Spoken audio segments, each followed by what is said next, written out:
اول شيء طبعا نهنئ شركه بازار الايفنت تواجدها في معرض الملكه 2 في عجمان في البيت متوحد. طبعا اليوم الوحيد هو الافتتاح، وهو ان شاء الله بيكون اخر يوم، واحنا وجهنا للاداره ان شاء الله المره الجايه يكون في تمديد للايام هذه.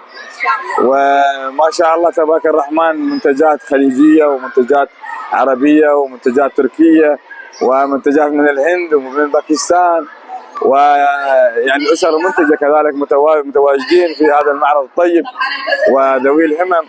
وهذه ذوي الهمم شاكرين لكم كذلك تغطيتكم لهذا الحدث الطيب، وان شاء الله لكم التوفيق ان شاء الله في الدنيا والاخره.